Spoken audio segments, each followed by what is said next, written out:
I found the earrings under the pool house cushion at 6 in the morning before anyone else in that house was even awake. Diamonds, not hers, not the kind Mr. Winslow would ever buy for a woman he still believed he could trust. And in that one quiet moment, kneeling on cold tile with someone else's secret in my hand, I understood something that would change everything. I was the only person in that house who knew the truth, and nobody was going to believe the maid. My name is Odalis Fenn, and for 9 years I made another woman's house feel like a home while quietly losing pieces of my own life to do it.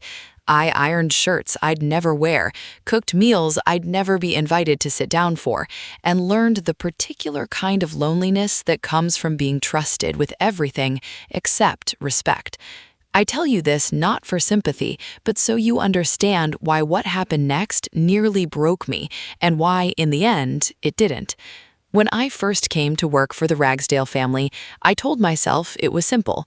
Clean the house, keep my head down, send money home to my daughter, and don't ask questions about things that weren't my business. Mr. Winslow Ragsdale was a real estate man, the kind whose name showed up on buildings downtown, always exhausted, always kind in the small ways that mattered, remembering my daughter's name, telling me to sit when my knees ached. His wife, Petra, was beautiful in that practiced magazine cover way, gracious to guests and cold the second the door closed behind them. From the outside, they were perfect. Galas, photographs, a son, Remy, who still hugged his mother goodnight even at 16. But I lived inside the walls of that family, and inside those walls, I watched the silence grow at breakfast. I watched Petra's phone stay face down on every surface, like it was holding its breath. I watched her leave for yoga retreats that somehow required new dresses and better perfume every single time. It was small things at first, the kind of things you talk yourself out of noticing. A cologne in the laundry that didn't belong to Mr. Winslow, a receipt I wasn't supposed to see. I remember standing in that laundry room holding a shirt that smelled like a stranger, feeling my stomach turn with a truth I wasn't ready to name yet. I told myself it was nothing. I told myself it wasn't my place. But some part of me, the part that had watched Remy grow from a boy who believed in superheroes to a young man who deserved honesty, already knew. I just didn't know yet what that knowing would cost me. The lies didn't stay small for long. They never do. Once you notice the first crack in a wall, you can't stop seeing the ones that follow. It was a Tuesday when I saw them together properly, Petra and the architect, Colton Beaumont, standing far too close in the study, heads bent over blueprints that didn't need that much bending. I remember the sound of my own footsteps stopping in the hallway, my hand frozen on the doorframe. Petra looked up first. Her smile came a half-second too late, too wide, too rehearsed. "Odalis, we're just finalizing the pool house renovation," she said, and Colton didn't even have the decency to look uncomfortable. I said nothing. I nodded, backed away, and went back to folding towels with hands that wouldn't stop shaking. I told myself again, not my business, but the gardening consultations started happening twice a week, sometimes lasting until the streetlights came on. I found hotel receipts tucked in a coat pocket I was only supposed to be brushing lint from, a second phone hidden in a shoebox at the back of her closet, buzzing with messages I never read, but somehow already understood. I confided in the only person in that house who felt like family, a Beston Morrow, the driver who'd been with the Ragsdales even longer than I had. He looked at me the way you look at someone about to walk into traffic.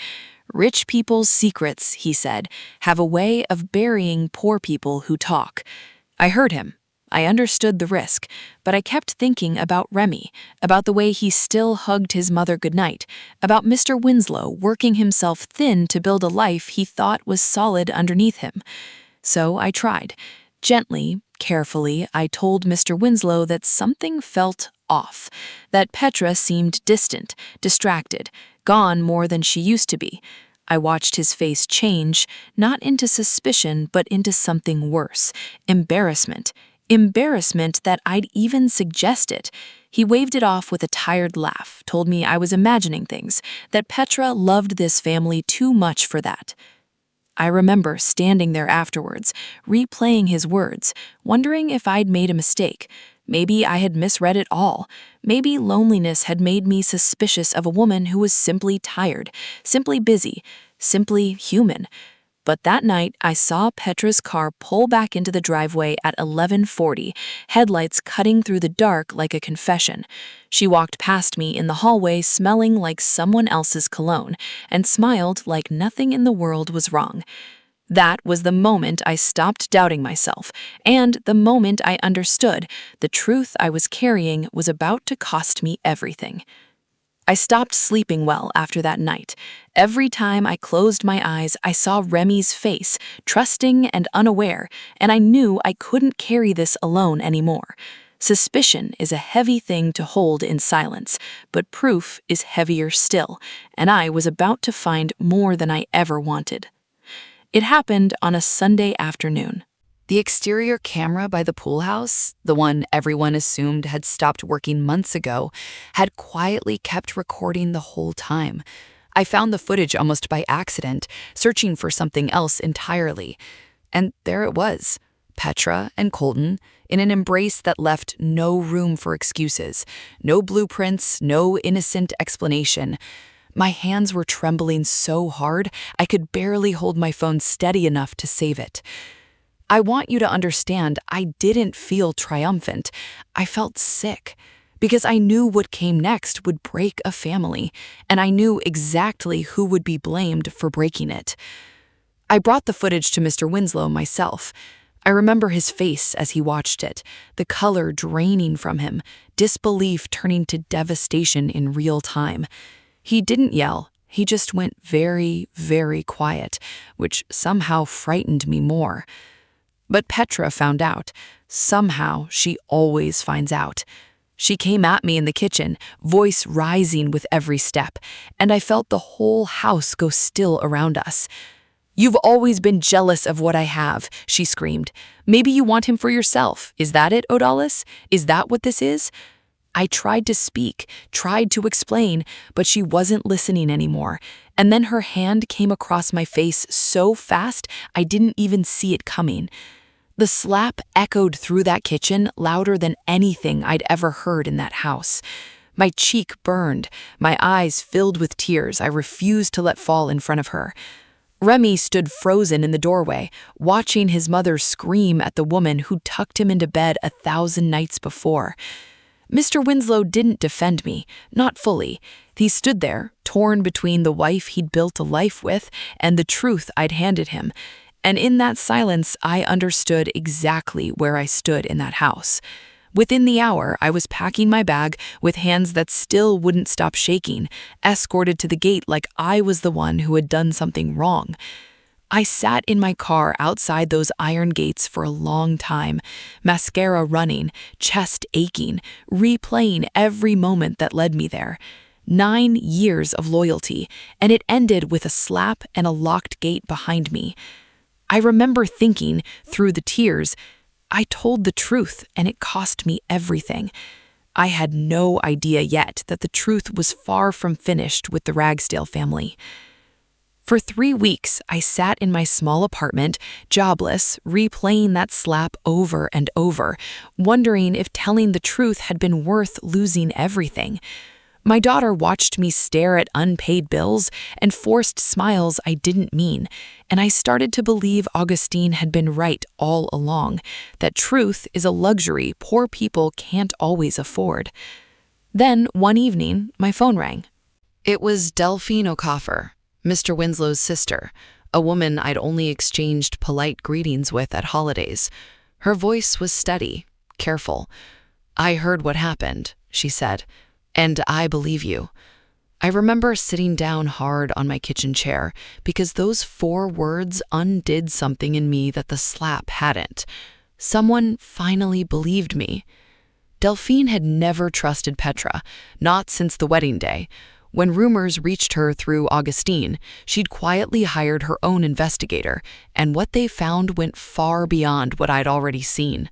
Hotel records, bank transfers, messages that stripped away any last excuse. She asked me to come with her to Winslow's house, to stand there when the truth was finally laid bare in full. I almost said no. I was afraid of that house, of that kitchen, of Petra's face twisting toward me again. But I thought of Remy, and I went anyway. That confrontation was unlike anything I'd witnessed in 9 years working in that home. Winslow sat at the head of his own dining table, spreading out evidence like a man laying his own marriage out on an autopsy table. Petra's face moved through every stage of a lie caught in daylight. Denial, then fury, then finally panic. She turned to me one more time, mouth already open to twist the story again, but Winslow's voice cut through before hers could. "She told me the truth," he said, steady and quiet in a way I'd never heard from him. "I chose you over her. That was my mistake, not hers." I felt something in my chest loosen for the first time in weeks. Then came the twist none of us saw coming. Colton Beaumont, it turned out, wasn't just involved with Petra, he'd been entangled with another client's wife across town, a scandal already leaking into whispered conversations at every dinner party that mattered. Petra wasn't just losing her marriage, she was about to lose the reputation she'd spent her whole life polishing. The divorce moved fast after that. A prenuptial clause neither of them had ever expected to matter suddenly mattered more than anything. Infidelity meant Petra walked away with almost nothing of the life she'd built her identity around. I watched it all unfold from a careful distance, and I felt no joy in her unraveling, only a quiet, aching relief, the kind that comes when the truth, after being slapped down and thrown out the gate, finally stands back up on its own. Winslow called me himself, not through an assistant, not through a formal letter, just his voice on the other end of the phone, tired and humbled in a way I'd never heard before. He asked me to come back, not as a favor, not out of guilt, but because, in his words, this house was never the same without someone honest in it. I remember standing in that same doorway I'd been escorted out of, feeling the weight of 9 years and 3 weeks all at once. He apologized in front of the staff, in front of Remy, in front of anyone who'd witnessed that slap in the kitchen. He raised my pay without me asking, but more than the money, more than the apology, it was the way he looked at me now, like I was someone whose word actually mattered in that house. That was worth more than anything he could have handed me. Remy found me later that day, folding towels in the laundry room like nothing had ever happened. He didn't say much, just a quiet "thank you" that cracked slightly in the middle.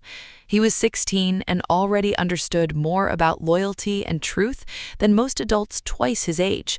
I hugged him the way I had 100 times before, and this time neither of us pretended it was just about towels.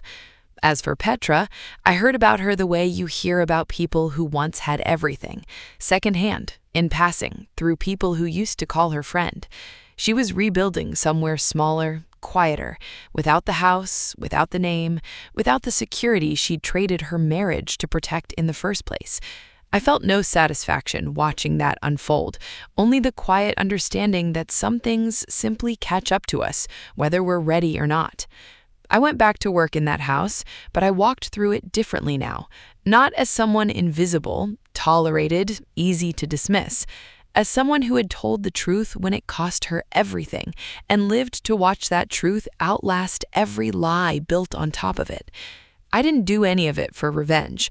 I did it because Remy deserved better than a lie dressed up as a family, and in the end, that was enough. I learned something that year. The truth doesn't need permission to be right. People may not believe you at first. They may humiliate you, doubt you, even punish you for it. But truth has a way of outliving every lie built on top of it. Stay honest even when it costs you, especially then.